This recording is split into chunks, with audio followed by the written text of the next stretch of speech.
បារ៉ាក់អូបាម៉ាគឺជាប្រធានាធិបតីទី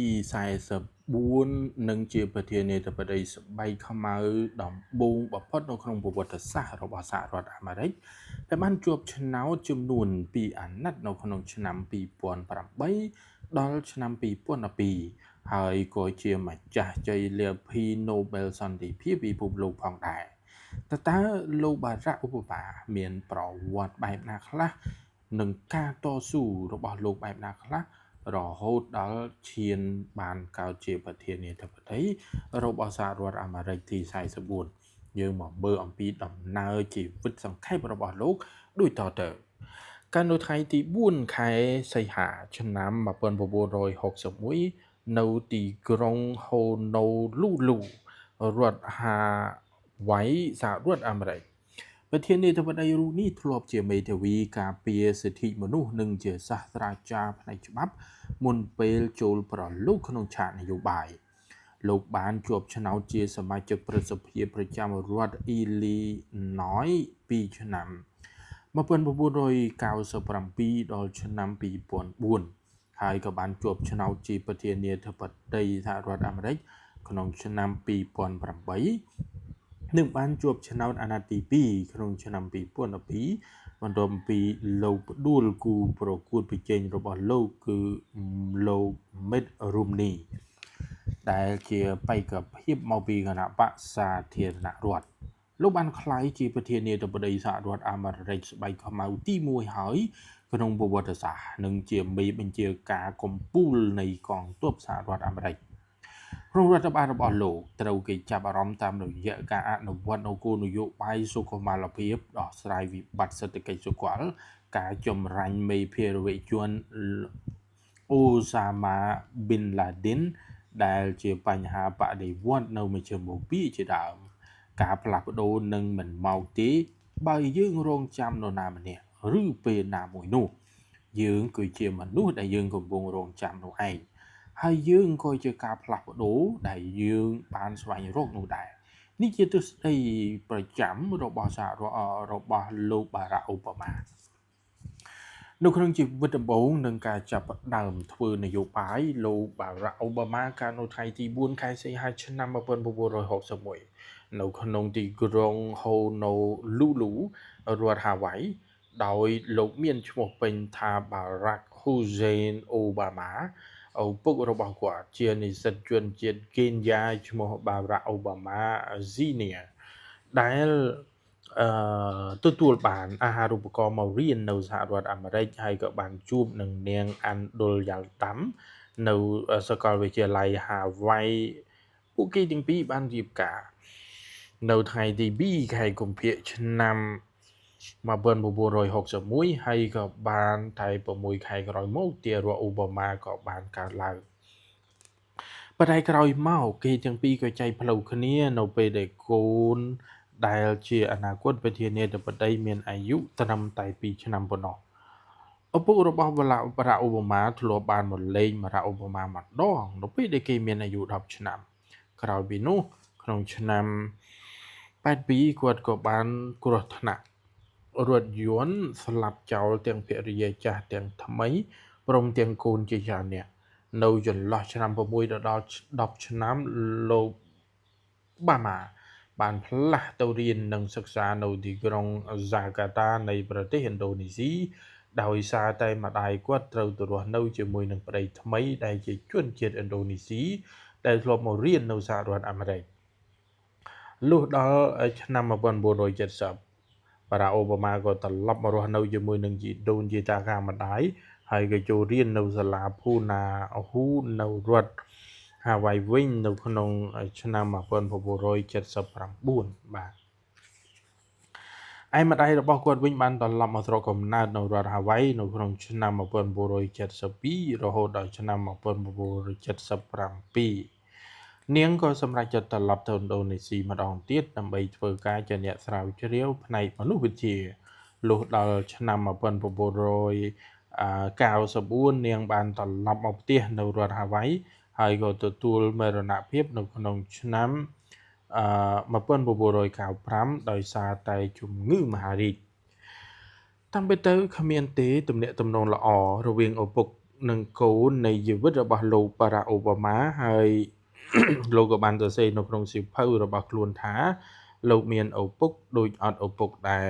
សូមបញ្ជាក់ថាដែលលោកអូបាម៉ានៅក្នុងផ្ទៃពោះម្ដាយឪពុករបស់លោកបានចេញទៅបន្តការសិក្សា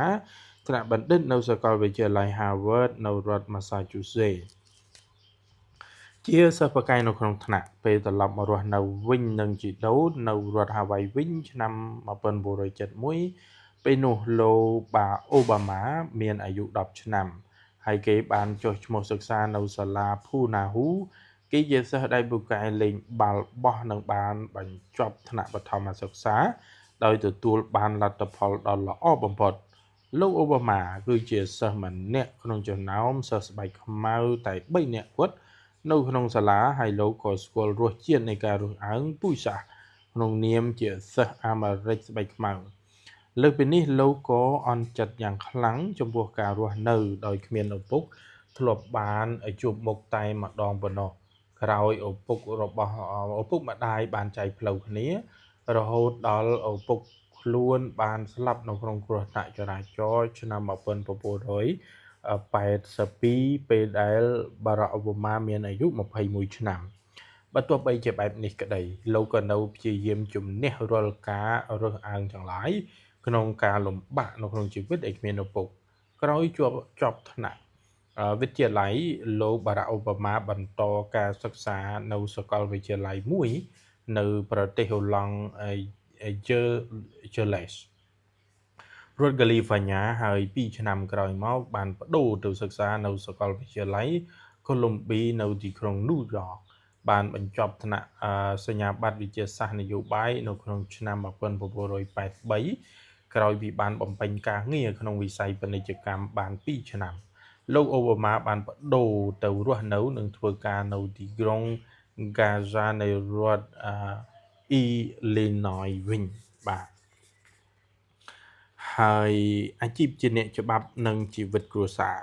មុនពេលមកសាលាច្បាប់ក្នុងសាកលវិទ្យាល័យ Harvard ដ៏ល្បីល្បាញលោកអូបាម៉ាធ្លាប់បានទៅលេងញាតិមិត្តនៅប្រទេសកេនយ៉ាដែលជាទឹកដីកំណើតខាងឪពុកលោកបានបង្ហាញអារម្មណ៍ក្តុកក្តួលបំផុតចំពោះមុខភ្នោជីទួតជីតារបស់លោករួចនិយាយដោយទឹកភ្នែកថាអស់ពេលជាយូរណាស់មកហើយដែលខ្ញុំមិនបានមកអង្គុយនៅចន្លោះភ្នោ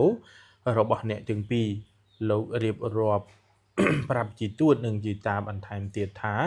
ខ្ញុំបានជួបជីវិតក្នុងទឹកដីអាមេរិកជាជីវិតដែលលាយឡំដោយរឿងល្អនិងរឿងអាក្រក់ជាក្មេងប្រុសដែលគ្មានការថែទាំ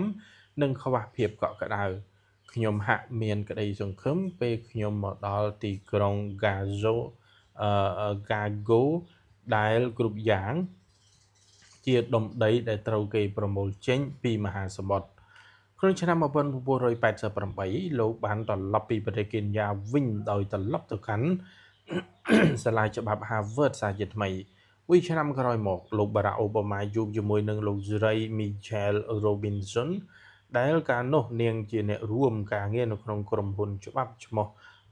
Zile Azdin ក្នុង Chicago កាលនោះនាងក៏ត្រូវចាត់តាំងឲ្យធ្វើជាជំនួយការរបស់លោកអូបាម៉ាក្នុងអំឡុងពេលនាងត្រូវ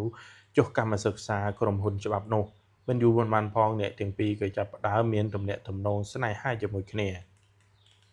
សារនិងរូបភាពបរិយាយអំពីការថើបគ្នាដំបូងរបស់គូស្នេហ៍ទាំងពីរបាទត្រូវបានគេយកមកដាក់បង្ហាញនៅលើថ្មម៉ាប់នៅក្រៅមជ្ឈមណ្ឌលពាណិជ្ជកម្មមួយកន្លែងនៅក្នុងទីក្រុង Chicago នៅខែសីហាឆ្នាំ2012គឺពីទសវត្សរ៍ក្រោយពីព្រឹត្តិការណ៍នោះនៅខែកុម្ភៈឆ្នាំ1990លោកបានក្លាយជាអ្នកនិពន្ធសហរដ្ឋអាមេរិកស្បែកខ្មៅដំបូងនៃទស្សនាវដ្តីច្បាប់របស់ Harvard ហើយនៅក្នុងឆ្នាំ1991លោកបានបញ្ចប់ការសិក្សាពីសាកលវិទ្យាល័យនេះក្រោយមកលោកអូបាម៉ាបានត្រឡប់ទៅកាន់ទីក្រុង Chicago វិញដោយធ្វើជាអ្នកច្បាប់ការពារសិទ្ធិជនស៊ីវិលក្នុងក្រុមហ៊ុនមួយឈ្មោះថា Miner Bahil Garland ក្រៅពីនោះលោកក៏បានឆ្លៀតពេលបង្រៀនក្រៅម៉ោងនៅសាលាច្បាប់នៃសាកលវិទ្យាល័យ Chicago ពីឆ្នាំ1982 ដល់ឆ្នាំ92ដល់ឆ្នាំ1994ក្នុងអំឡុងពេលនោះលោកអូបាម៉ាក៏បានចូលរួមក្នុងយុទ្ធនាការបោះឆ្នោតគាំទ្របេក្ខភាពប្រធានាធិបតីរបស់លោក Bill Clinton ផងដែរបាទនៅក្នុងថ្ងៃទី3ខែតុលាឆ្នាំ1992លោកអូបាម៉ាបានរៀបការជាមួយនឹងលោកស្រី Michelle ហើយក៏បានផ្លាស់លំនៅទៅកាន់តំបន់ Kenwood ដែលជាផ្នែកខាងត្បូងនៃទីក្រុង Chicago គូស្វាមីភរិយាទាំងពីរមានកូនស្រីចំនួន2នាក់គឺនាង Malia នៅក្នុងឆ្នាំ1998និងនាង Zasha កើតនៅក្នុងឆ្នាំ2001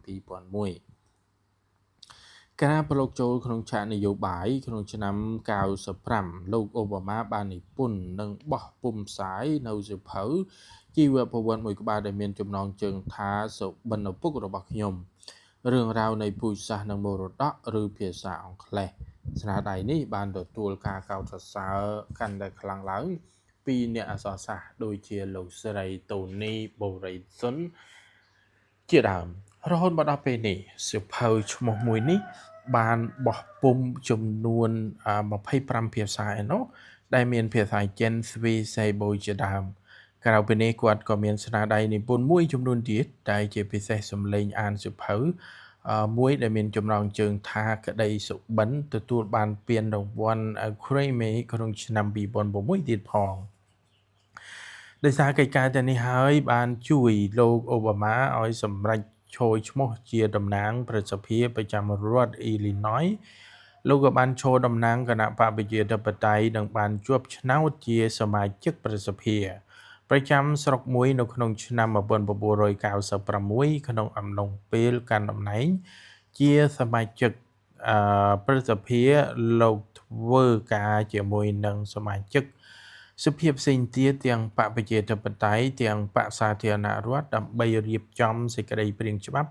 ស្តីអំពីពូជសាសន៍និងសេវាសុខាភិបាលកម្មវិធីអប់រំសម្រាប់កុមារក្រីក្រជាដើមលើពីនេះលោកក៏បានជំរុញឲ្យបង្កើតច្បាប់អនុគ្រោះពន្ធសម្រាប់ប្រជាជនក្រីក្រដែលមានប្រាក់ចំណូលទាបថែមទៀតផងក្នុងនាមជាប្រធានគណៈកម្មការសេវាសិទ្ធិមនុស្សនិងសុខភាពហើយនៅក្នុងរបស់ប្រសិទ្ធិប្រចាំរដ្ឋ Illinois លោក Barack Obama បានធ្វើការជាមួយនឹងមន្ត្រីរដ្ឋការអាមេរិកដើម្បីជំរុញការអនុវត្តច្បាប់ដោយទាមទារឲ្យមានការបង្ហាញវីដេអូនៃការសួរចម្លើយនិងសារភាពរបស់អក្រិតជនគ្រប់ករណីមុនវិនិច្ឆ័យទោសត្បិតអីគេសង្កេតឃើញមានការកាត់ឡើងនៅការអនុវត្តទោសដោយគ្មានកំហុសគ្រប់គ្រាន់ក្នុងឆ្នាំ2000គាត់លោកអូបាម៉ាបានបរាជ័យក្នុងការដណ្ដើមកៅអីសភាតំណាងរាស្ត្រហៅថាសភាជនទាបដែលមានអាណត្តិ4ឆ្នាំជុំដំបូងរបស់គណៈបកប្រជាធិបតេយ្យជាមួយនឹងលោក Bobby Rush នៅក្នុងឆ្នាំ2002លោកបានបង្កើតគណៈកម្មការមួយនិងចាប់ផ្ដើមស្វែងរកមូលនិធិសម្រាប់យុទ្ធនាការបោះឆ្នោតដើម្បីដណ្ដើមកៅអីប្រសិទ្ធិអាមេរិកនៅក្នុងឆ្នាំ2004ដែលមានការជួយជ្រោមជ្រែងពីទីប្រឹក្សានយោបាយគឺលោក David Axelwood បានធ្វើឲ្យលោកអូបាម៉ាឈ្នះឆ្នោតក្លាយទៅជាសមាជិកប្រសិទ្ធិប្រចាំរដ្ឋ Illinois ក្រោយពេលវិកម្មឆ្នាំថ្ងៃទី9ខែកញ្ញាឆ្នាំ2001លោកអូបាម៉ាបានប្រឆាំងយ៉ាងខ្លាំងចំពោះសង្គ្រាមអាមេរិកនៅអ៊ីរ៉ាក់របស់រដ្ឋបាលរបស់លោកប្រធានាធិបតី Bush ក្នុងសន្ទរកថាមួយនៅខែតុលាឆ្នាំ2002ដែលកាលនោះលោកគ្រាន់តែជាសមាជិកនៅក្នុងប្រសិទ្ធិរដ្ឋ Illinois លោកអូបាម៉ាបាននិយាយថាខ្ញុំមិនមែនជាអ្នកប្រឆាំងគ្រប់សង្គ្រាមនោះទេប៉ុន្តែខ្ញុំប្រឆាំងចំពោះសង្គ្រាមដែលឈួតលីលាបើទោះបីជាមានការប្រឆាំងយ៉ាងណាក្តីក៏អាមេរិកសម្រេចចិត្តចូលធ្វើសង្គ្រាមនៅប្រទេសអ៊ីរ៉ាក់នៅក្នុងឆ្នាំ2003ជាប្រធានសមាជិករបស់អាមេរិកដោយមានការជួយជំរុញលើកទឹកចិត្តពីសមាជិកគណៈបកលោកអូបាម៉ាបានសម្រេចចិត្តចូលឈ្មោះបោះឆ្នោតសម្រាប់កៅអីប្រសិទ្ធិអាមេរិកនៅក្នុងការប្រកួតជុំដំបូងក្នុងគណៈបកលោកបានឈ្នះបេក្ខភាព2រូបគឺសិទ្ធិជំនួញ Vlahol និងអ្នកជំនួញម្នាក់ទៀតគឺលោក Peter Fitzgerald ដោយទទួលបានការគ្រប់គ្រង 52% កាលនោះអូបាម៉ាក៏ត្រូវអញ្ជើញចូលរួមថ្លែងសុន្ទរកថាសម្មាចគណៈបកប្រជាធិបតេយ្យក្នុងរដ្ឋ Michigan ដើម្បីគ្រប់គ្រងលោក John Kerry ក្នុងការប្រកួតប្រជែងតំណែងប្រធានាធិបតីអាមេរិកជាមួយនឹងលោក Bush ក្នុងឆ្នាំ 2004 ក្នុងការជួបជំនុំដ៏ធំរបស់បកនោះលោកអូបាម៉ាបានសង្កត់ធ្ងន់ពីសារៈសំខាន់នៃការរួបរวมគ្នារបស់គណៈបកប្រជាធិបតេយ្យដើម្បីយកឈ្នះគណៈបកសាធារណរដ្ឋរបស់លោក Bush ក្រោយពីសមាជបកលោកអូបាម៉ាបានត្រឡប់មកយកចិត្តទុកដាក់ក្នុងការប្រជែងកៅអីប្រសិទ្ធភាពវិញគូប្រកួតប្រជែងរបស់លោកដែលមកពីគណៈបកសាធារណរដ្ឋដំបូងគឺមហាសេដ្ឋីវិស័យហិរញ្ញវត្ថុលោក Jack Ryan បដិក៏ត្រូវប្រកាសដកខ្លួនវិញនៅខែមិថុនាឆ្នាំ 2004 ក្រោយពីមានបញ្ហាជាមួយនឹងអតីតភរិយាគឺតារាសម្ដែងនាង Jerry Ryan នៅក្នុងខែសីហាឆ្នាំ 2004 អ្នកការទូតផងនិងជាអតីតបេក្ខភាពប្រធានាធិបតីផងគឺលោក Alan Keyes បានคล้ายទៅជាបេក្ខភាពជំនួសលោក Jack Ryan ទៅឡើងមកដណ្ដើមកៅអីប្រសិទ្ធភាពរដ្ឋ Illinois ជាមួយនឹងលោក Obama នៅក្នុងការតស៊ូមតិជាមួយនឹងតាមទូរទស្សន៍លោក Obama និងលោក Keyes ត្រូវគេចោទសួរអំពីបញ្ហាស្រាវជ្រាវលើកោសិកាការពន្លូតកូនការគ្រប់គ្រងកំភ្លើងសម្បត្តិបញ្ជាក់ការសិក្សានិងការកាត់ពន្ធជាដើមនៅក្នុងខែវិច្ឆិកាឆ្នាំ 2004 លទ្ធផលនៃការបោះឆ្នោតជាតិរបស់លោក Barack Obama សម្លេងឆ្នោតរហូតដល់ 70% ស្របពេលដែលគូប្រកួតប្រជែងតែ 27% តែប៉ុណ្ណោះលទ្ធផលនេះបានคล้ายទៅជាកំណត់ត្រាប្រវត្តិសាស្ត្រនៃជ័យជំនះដោយសម្លេងច្រើនបំផុតរបស់គណៈបកប្រជាធិបតេយ្យក្នុងរដ្ឋ Illinois ជ័យជំនះនេះបានធ្វើឲ្យលោកក្លាយជាសមាជិកប្រសិទ្ធភាពស្បែកខ្មៅទី3ក្រោយសង្គ្រាមស៊ីវិលសហរដ្ឋអាមេរិកក្រោយចូលកាន់តំណែងបាទអានេះយើងមកមើលដល់វគ្គដែរតើក្រោយពេលកាន់តំណែងមានរឿងរ៉ាវអីកើតឡើងជាបន្តទៅទៀតបាទយើងមកទស្សនាមើលទាំងអស់គ្នាក្រោយពេលកាន់តំណែងនៅថ្ងៃទី3ខែមករាឆ្នាំ 2025 លោកបានចាប់ផ្ដើមធ្វើការងារជាមួយនឹងសមាជិកសភាបកសាធារណរដ្ឋប្រចាំរដ្ឋIndiana គឺលោក Richard Lugar ដើម្បីបង្កើតសេចក្តីព្រាងច្បាប់នៅក្នុងការខិតខំប្រឹងប្រែងឲ្យកាន់តែខ្លាំងក្នុងការកាត់បន្ថយនៅការគំរាមកំហែងយ៉ាងខ្លាំងពីការផលិតអាវុធនៅក្នុងតំបន់អឺរ៉ុបនិងខាងកើតនិងប្រទេសរុស្ស៊ីបន្ទាប់មកលោកក៏បានសហការជាមួយនឹងសមាជិករដ្ឋអូក្លាអូម៉ារបស់គណៈបកសាធារណរដ្ឋមួយរូបទៀតគឺលោក Tom Coburn ដោយបង្កើតនៅ website គ្រប់គ្រងរាល់ការចំណាយរបស់រដ្ឋលើពីនេះលោកក៏បានធ្វើកិច្ចការជាច្រើនចំពោះបញ្ហាព្យុះកំណាចកាទ្រីណាដោយជំរុញឲ្យមានការវិវត្តថាមពលអត្ថប្រយោជន៍សម្រាប់ប្រជាជនរងគ្រោះជាដើមសៀវភៅស្នាដៃទី2ដែលមានចំណងជើងជាភាសាអង់គ្លេសថាមានបកជាខ្មែរថាការបថុយប្រឋាននៃក្តីសង្ឃឹមគំនិតក្នុងការទទួលបានមកវិញនៅសុបិនរបស់អាមេរិកត្រូវបានគេបោះពុម្ពផ្សាយនៅខែតុលាឆ្នាំ 2006 សៀវភៅនេះមានសេចក្តីរៀបរាប់ពីទស្សនវិស័យរបស់លោកអូបាម៉ាសម្រាប់អនាគតអាមេរិកនិងក្រោយមកចំណុចជាច្រើនបានសរសេរនៅក្នុងសៀវភៅនេះត្រូវបានលោកយកទៅប្រើក្នុងយុទ្ធនាការបោះឆ្នោតប្រធានាធិបតីក្រោយបោះពុម្ពមិនទាន់បានប្រមាណផងសៀវភៅនេះបានជាប់ជាសៀវភៅលក់ដាច់បំផុតនៅក្នុង website amazon.com ទាំង New York Times ការបោះឆ្នោតប្រធានាធិបតីឆ្នាំ 2008 នៅខែកុម្ភៈឆ្នាំ 2007 លោកអូបាម៉ាបានប្រកាសជាផ្លូវការថាលោកនឹងចូលឈ្មោះជាបេក្ខភាពប្រធានាធិបតីអាមេរិកក្នុងការបោះឆ្នោតឆ្នាំ 2008 ថ្ងៃទី3ខែមិថុនាឆ្នាំ 2008 ការប្រកួតប្រជែងក្នុងគណៈបកប្រជាធិបតេយ្យលោកអាចយកឈ្នះស្ត្រីជើងខ្លាំងអាមេរិកគឺលោក Hillary Clinton អតីតស្ត្រីទី1និងជាសមាជិករដ្ឋ New York ចំពោះលោក Clinton ក្រោយបរាជ័យក្នុងការបញ្ចេញយកបេក្ខភាពក្នុងបកក៏បានប្រកាសគាំទ្រយ៉ាងពេញទំហឹងក្នុងយុទ្ធនាការឃោសនាបោះឆ្នោតឲ្យលោក Barack Obama នៅថ្ងៃទី4ខែវិច្ឆិកាឆ្នាំ2008លទ្ធផលនៃការបោះឆ្នោតជាតិបានបង្ហាញថាលោកអូបាម៉ាទទួលជ័យជំនះលើគូប្រកួតប្រជែងរបស់ខ្លួន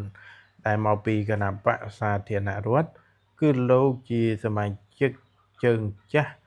John McCain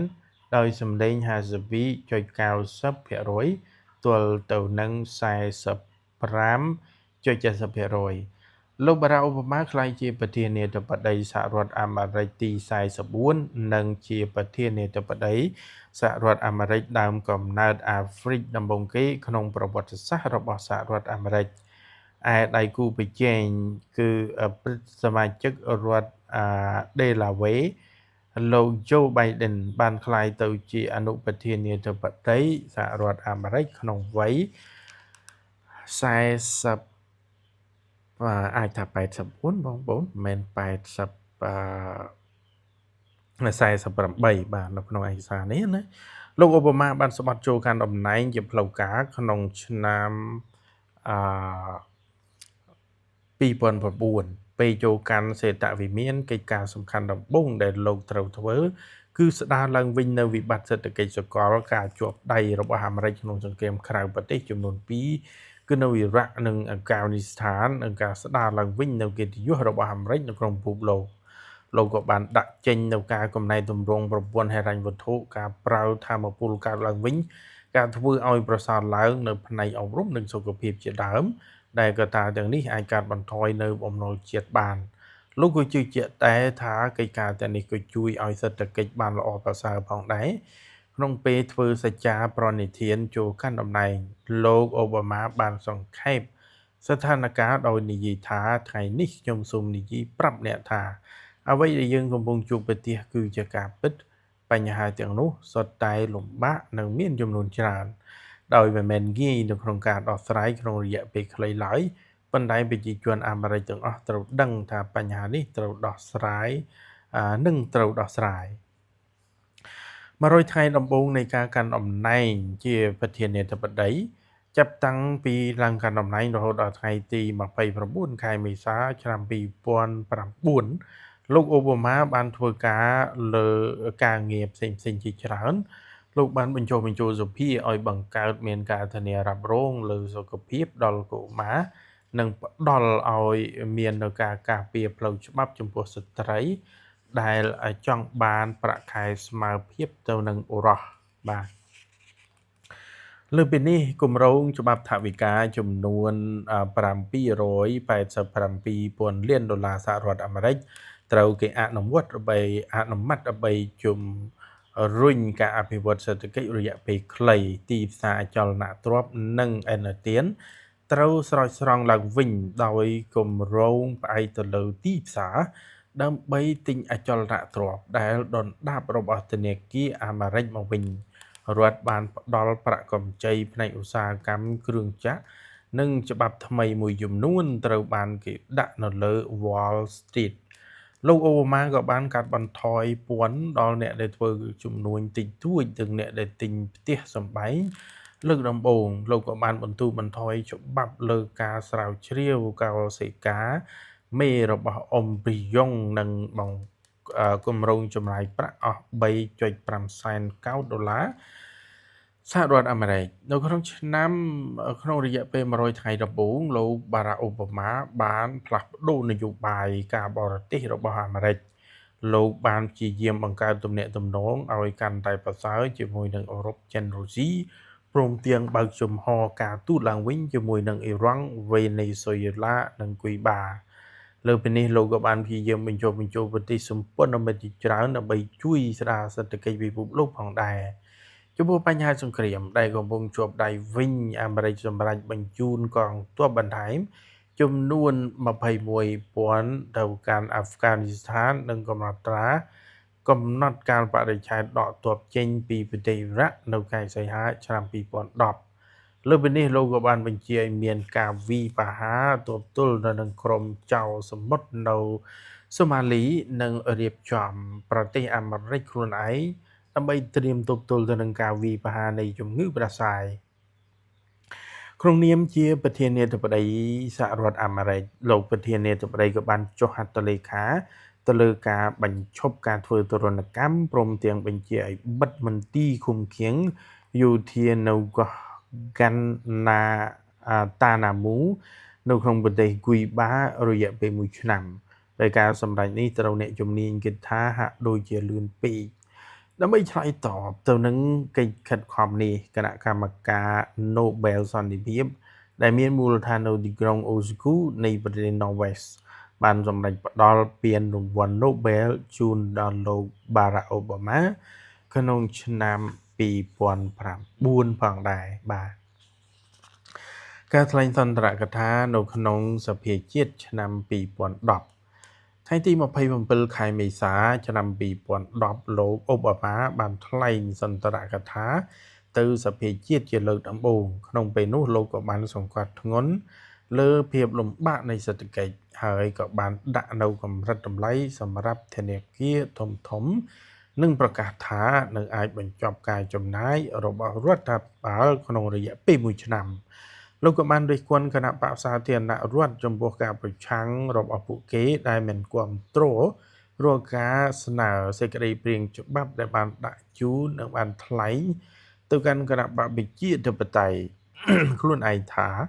ពួកគេក៏មិនប្រឹងប្រែងគ្រប់គ្រាន់ក្នុងការជួយគ្រប់គ្រងការស្នើនៃសេចក្តីព្រាងច្បាប់នេះលោកក៏បានបន្តថាបើទោះបីជាមានឧបសគ្គយ៉ាងណាក៏ដោយលោកក៏បានបដិញ្ញាចិត្តថានឹងខិតខំជួយប្រជាជនអាមេរិកឲ្យផុតពីវិបត្តិទាំងនេះដោយថ្លែងថាពួកយើងមិនចុះចាញ់ខ្ញុំមិនចុះចាញ់លោកបានបន្តថាយើងត្រូវក្តាប់ឱកាសនេះដើម្បីចាប់ផ្ដើមជាថ្មីក្តីចាប់ផ្ដើមក្តីសុបិនបន្តទៅមុខទៀតនិងពង្រឹងសហប្រតិបត្តិការល្អម្ដងទៀតឧបសគ្គនឹងជ័យជំនះពាក់កណ្ដាលឆ្នាំចុងក្រោយនៃអាណត្តិលោកអូបាម៉ាបានជួបប្រទះទៅនឹងឧបសគ្គនិងជោគជ័យច្រើនផងដែរបើទោះបីជាមានការប្រឆាំងពីបក្សសាធារណរដ្ឋនិងចលនាក្រុមTea Party Women ក៏ដោយលោកអូបាម៉ាបានចុះហត្ថលេខាលើគម្រោងកំណែទម្រង់សុខាភិបាលរបស់លោកគឺ Affordable Care Act ចូលទៅក្នុងច្បាប់នៅក្នុងខែមីនាឆ្នាំ2010ច្បាប់នេះបានបញ្ឈប់នៅការមិនព្រមលក់ការធានារ៉ាប់រងឲ្យទៅបុគ្គលដែលមានជំងឺនិងអនុញ្ញាតឲ្យប្រជាជនដែលមានអាយុក្រោម26ឆ្នាំអាចដាក់បញ្ចូលនៅក្នុងការធានារ៉ាប់រងឪពុកម្ដាយផ្ដល់នៅការត្រួតពិនិត្យសុខភាពដល់ប្រជាជនមួយចំនួនការពង្រីកកញ្ចប់សេវាសុខភាពដល់ប្រជាជនអាមេរិករាប់លាននាក់ឯក្រុមប្រឆាំងច្បាប់នេះបានដាក់ឈ្មោះឲ្យច្បាប់សុខភាពថ្មីនេះថា Obama Care ដោយបានរិះគន់ថាច្បាប់នេះធ្វើឲ្យសហរដ្ឋអាមេរិកចំណាយថវិកាជាតិយ៉ាងច្រើនសន្ធឹកសន្ធាប់បំពានរដ្ឋធម្មនុញ្ញដោយយល់ថាច្បាប់នេះតម្រូវឲ្យប្រជាពលរដ្ឋសហរដ្ឋអាមេរិកទាំងអស់ត្រូវទិញធានារ៉ាប់រងនិងមើលទៅហាក់ដូចជារដ្ឋាភិបាលមានសិទ្ធិផ្ដាច់មុខទៅលើវិស័យសុខាភិបាលចំពោះវិស័យសេដ្ឋកិច្ចវិញលោកអូបាម៉ាត្រូវដោះស្រាយវិបត្តិហិរញ្ញវត្ថុនៅពេលនោះបន្ទាប់ពីមានការចរចាដ៏តានតឹងមួយនឹងគណៈបក្សសាធារណរដ្ឋដែលគ្រប់គ្រងសភាក្រោយការឈ្នះការបោះឆ្នោតពាក់កណ្ដាលអាណត្តិមកទើបលោកអាចសម្រេចយល់ព្រមលើច្បាប់គ្រប់គ្រងថវិកាជាតិសម្រាប់ឆ្នាំ2011ច្បាប់នេះមានគោលបំណងកាត់បន្ថយការចំណាយរបស់រដ្ឋាភិបាលនិងរារាំងមិនឲ្យរដ្ឋាភិបាលចំណាយលើសចំនួនម្យ៉ាងច្បាប់នេះក៏បានតម្រូវឲ្យបង្កើតគណៈកម្មការចម្រុះដែលមានបកទាំងពីរចូលរួមគ្នាដើម្បីចូលរួមដោះស្រាយបញ្ហាសារពើពន្ធផងដែរប៉ុន្តែបរាជ័យមិនអាចដោះស្រាយបាននោះឡើយបាទនៅក្នុងឆ្នាំ2011នោះដែរលោកបារ៉ាក់អូបាម៉ាចុះហត្ថលេខាដើម្បីលុបចោល គោលនយោបាយយោធាមួយដែលគេហៅថាកុំសួរកុំប្រាប់ឬជាភាសាអង់គ្លេស Don't ask don't tell ដែលជាច្បាប់រារាំងមិនឲ្យមានភេទទី3ចូលរួមបម្រើការយោធាក្នុងខែមីនាឆ្នាំដដែលលោកបានយល់ព្រមឲ្យអាមេរិកចូលរួមជាមួយនឹងអង្គការ NATO ក្នុងការវាយប្រហារតាមអាកាសគ្រប់គ្រងពួកអូទៀមផ្ដួលរំលំដឹកនាំផ្ដាច់ការរបស់មូអាម៉ាហ្គាដាវីនៅប្រទេសលីប៊ីនៅក្នុងខែឧសភាលោកក៏បានយល់ព្រមធ្វើប្រតិបត្តិការយោធាពិសេសមួយនៅក្នុងប្រទេសប៉ាគីស្ថានហើយក៏បានសម្លាប់មេដឹកនាំអាល់កៃដាអូម៉ាប៊ីឡាឌិនប្រតិបត្តិការពិសេសបានធ្វើដោយកងប្រតិបត្តិការពិសេសរបស់សហរដ្ឋអាមេរិកដែលមានឈ្មោះថា Navy SEAL លោកអូបាម៉ាបានទទួលជ័យជំនះនៅក្នុងខែមីនាឆ្នាំ2012នៅពេលដែលតុលាការកំពូលសហរដ្ឋអាមេរិកសម្រេចចិត្តរក្សាទុកច្បាប់ដែលច្បាប់តម្រូវឲ្យប្រជាជនអាមេរិកទិញធានារ៉ាប់រងសុខភាពតម្លៃសមរម្យឬបង់ពន្ធដែលមានការសម្រេចចិត្ត5ទល់នឹង4តុលាការកំពូលក៏សម្រេចចិត្តថាច្បាប់នេះត្រឹមត្រូវតាមរដ្ឋធម្មនុញ្ញបណ្ដាសមាជិកតុលាការកំពូល5រូបដែលបោះឆ្នោតគាំទ្រមាន2រូបតែងតាំងដោយលោកប្រធានាធិបតីអូបាម៉ាគឺលោកស្រីស៊ូរីយ៉ាស៊ូតូម៉ាខេឆ្នាំ2009លោកស្រីអេលេណាខាហ្គែនក្នុងឆ្នាំ2011ការបោះឆ្នោតអាណត្តិទី2ក្នុងឆ្នាំ2012មិនខុសអំពីយុទ្ធនាការបោះឆ្នោតអាណត្តិទី1លោកអូបាម៉ាបានបើកយុទ្ធនាការរកសម្លេងឆ្នោតដោយគិតគូរចម្បងអំពីផលប្រយោជន៍ដល់ប្រជាជនទូទៅក្នុងការបោះឆ្នោតលើកទី2នេះក៏មានការចូលរួមជ្រុំជ្រែងពីតារាល្បីៗដូចជាលោកអាណាវិនថារ៉ននិងសារ៉ាជេស៊ីកាផាហ្គើដោយបានចូលរួមក្នុងការរៃអង្គាសថវិកាបម្រើការបោះឆ្នោតនៅពេលនោះខែឆ្នាំ2012លោកក៏បាននិយាយថ្លែងសន្ទរកថាក្នុងយុទ្ធនាការបោះឆ្នោតមួយនៅរដ្ឋម៉ារីឡានលោកបានធានាថាយើងនឹងបន្តដឹកនាំប្រទេសទៅមុខជានិច្ចយើងនឹងបញ្ចប់នៅអ្វីដែលបានចាប់ផ្ដើមហើយយើងនឹងប្រាប់ទៅពិភពលោកឲ្យដឹងថាហេតុអ្វីសហរដ្ឋអាមេរិកជាប្រទេសដែលខ្លាំងជាងគេនៅពិភពលោកក្នុងការបោះឆ្នោត2012លោកអូបាម៉ាដែលជាបេក្ខភាពប្រធានាធិបតីរបស់បកប្រជាធិបតេយ្យអមនិងប្រធានសមាជិក Joe Biden ត្រូវប្រកួតប្រជែងទៅនឹងបេក្ខភាពបកសាធារណរដ្ឋគឺលោក Mitt Romney លោក Post Ryan ក្នុងការបោះឆ្នោតក្នុងឆ្នាំ2012នោះលោកប្រធានាធិបតីអូបាម៉ាបានបន្តឈ្នះដោយទទួលបានសម្លេងគាំទ្រ65លានសម្លេងទល់នឹង60លានសម្លេងគឺច្រើនជាង5លានសម្លេងបាទអាហ្នឹងគឺជាលទ្ធផលនៃការបោះឆ្នោតរបស់លោកបារ៉ាក់អូបាម៉ាបាទនៅថ្ងៃទី14ខែធ្នូឆ្នាំ2012បានដល់1ខែផងក្រោយការបោះឆ្នោតរឿងអកុសលមួយបានកើតឡើងដោយសារតែការបាញ់ប្រាររន្ធត់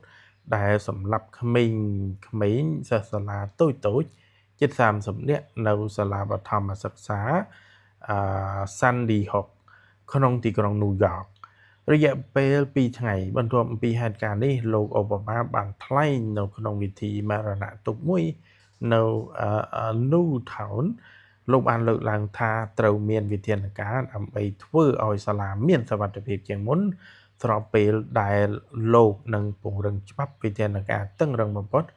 ចំពោះច្បាប់កាន់កាប់អាវុធលោកក៏បាននិយាយថាវិនាសកម្ម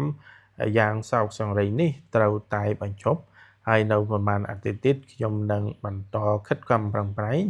ធ្វើការជាមួយនឹងប្រជាជនទាំងអស់ចាប់ពីមន្ត្រីរាជការដល់ជំនាញវិទ្យាសាស្ត្រឪពុកម្ដាយនិងអ្នកអប់រំទាំងអស់ដើម្បីការពារកុំឲ្យមានវិនាសកម្មសោកសង្រេងបែបនេះកើតឡើងបន្តទៀតពីព្រោះយើងគ្មានជំរើសផ្សេងនោះទេពួកយើងមិនអាចទទួលយកនិងគិតថាហ ตุការណ៍បែបនេះជាហេតុការណ៍ធម្មតានោះឡើយតើពួកយើងពិតជារៀបចំខ្លួនរួចរាល់ហើយឬនៅដើម្បីទប់ទល់នឹងការសម្លាប់រង្គាលនេះប្រធានាធិបតីសហរដ្ឋអាមេរិកក្នុងអាណត្តិទី2លោកអូបាម៉ាបានធ្វើសច្ចាប្រណិធានចូលកាន់តំណែងផ្លូវការនៅមុខប្រមុខតុលាការកំពូលគឺលោក John Roberts ប្រជាជនរាប់សែននាក់សម្រាប់អាណត្តិទី2របស់លោកនៅថ្ងៃទី21ខែមករាឆ្នាំ2013វិធីឡើងកាន់ចូលកាន់តំណែងប្រពឡើងចំថ្ងៃរំលឹកដល់លោក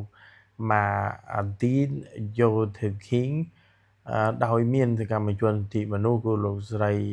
Mary Eva Williams ដែលជាប្រពន្ធរបស់លោក Medgar Evers សកម្មជនសិទ្ធិមនុស្សអាមេរិកស្បែកខ្មៅជាអ្នកប្រកាសឲ្យឡើងកាន់តំណែងក៏មានក្រុមសិល្បករដូចជាលោក James Taylor Mel Yonji Knowles និង Kelly Clarkson បានច្រៀងនៅក្នុងវិធីនោះហើយកវីនិពន្ធអាមេរិកលោក Richard Blanco អ្នកសូត្រកំណាព្យរបស់ខ្លួនដែលមានចំណងជើងថា One Today សន្ទរកថាលោកអូបាម៉ាបានសំណូមពរឲ្យប្រជាជនរួមជាតិទាំងអស់ទប់ទល់ជាមួយនឹងការបញ្ហាមួយចំនួនដូចជាការផ្លាស់ប្ដូរអាកាសធាតុបញ្ហាសុខុមាលភាពនិងសិទ្ធិស្មើគ្នាក្នុងការរៀបអាពាហ៍ពិពាហ៍ជាដើមលោកអូបាម៉ាបានថ្លែងបន្តនៅចំពោះមុខប្រជាជនអាមេរិកថាពួកយើងត្រូវតែធ្វើសកម្មភាពដោយដឹងថាអ្វីមិនមែនធ្វើនឹងដែលយើងធ្វើមិនមែនធ្វើល្អឥតខ្ចោះនោះទេបាទហើយគឺជាសង្ឃឹមលើអ្នកដែលឈរនៅទីនេះរយៈពេល4ឆ្នាំទៀត40ឆ្នាំ400ឆ្នាំដើម្បីពង្រឹងស្មារតីទាំងអស់គ្នាក្នុងអាណត្តិទី2របស់លោកអូបាម៉ាដឹកនាំប្រទេសឆ្លងកាត់ឧបសគ្គជាច្រើនដែលក្នុងនោះក៏មានការបោកប្រាស់គ្រាប់បែក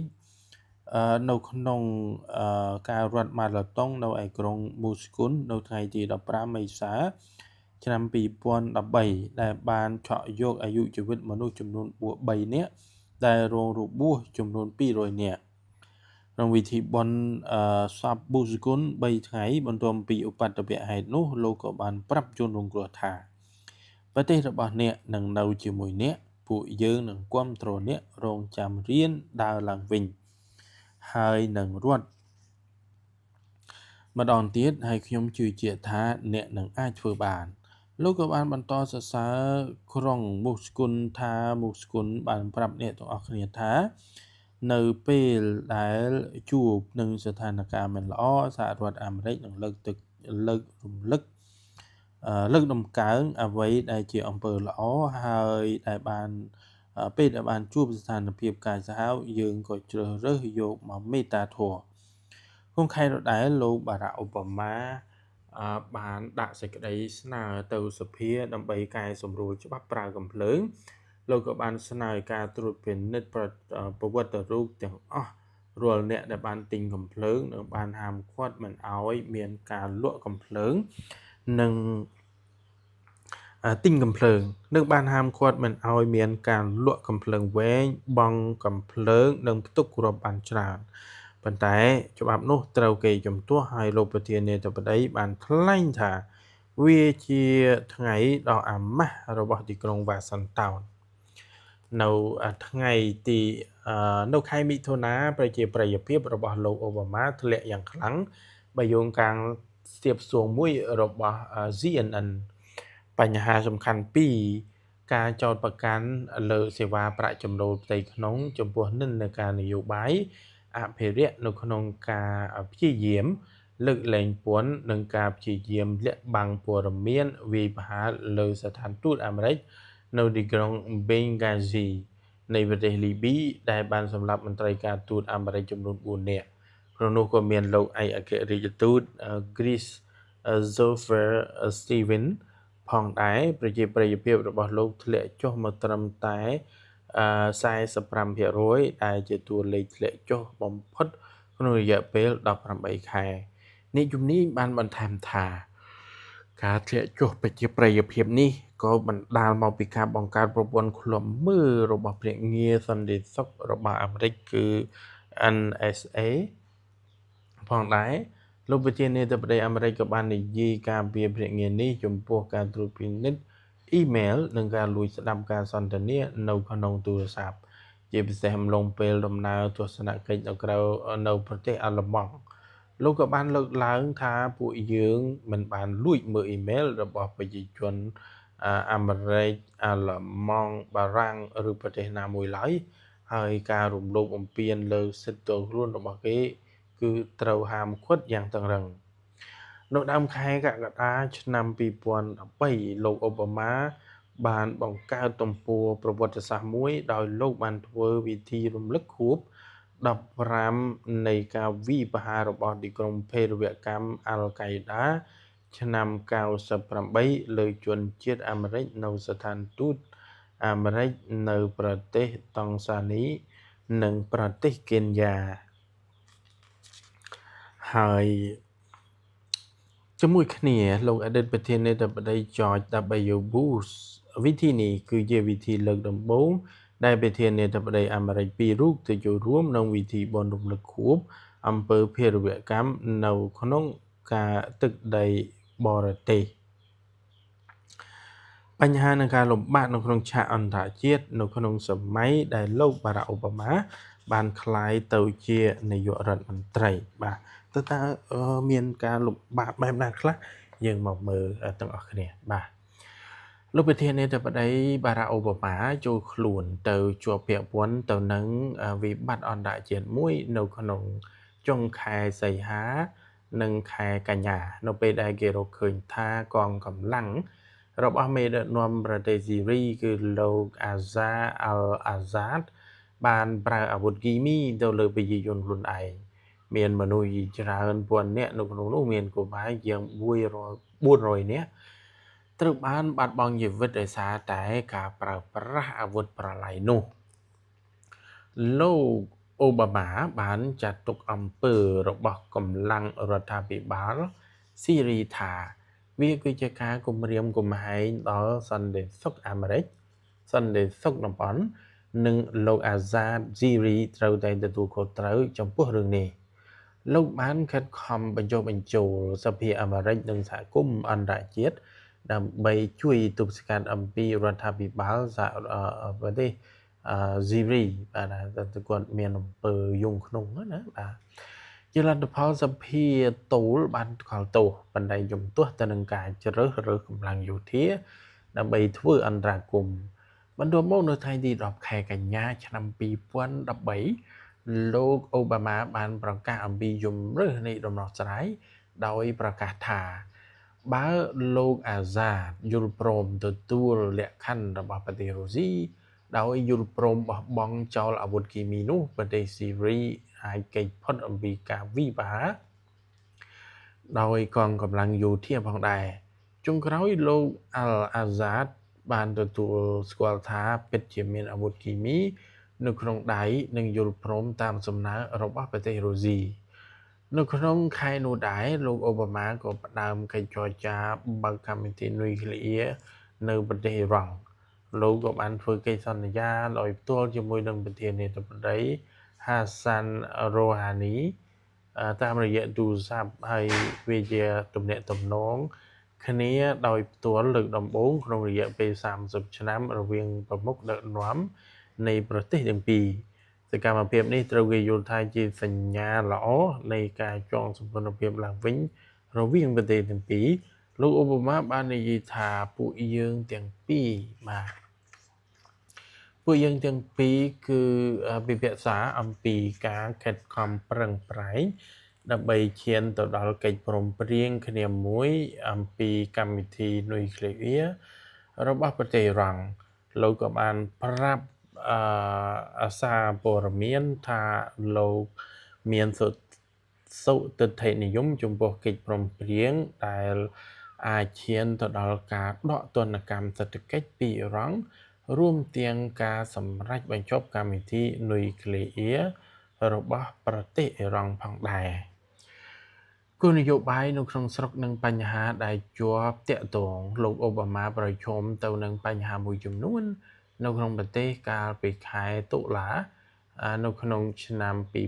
2013ការខ្វែងគំនិតគ្នាលើគម្រោងថវិការបស់សហព័ន្ធនិងការជំទាស់របស់គណៈបក្សសាធារណរដ្ឋឲ្យដកគម្រោងថវិកាពីគោលនយោបាយសុខភាពនិងអូបាម៉ាឃែដែលមានឈ្មោះ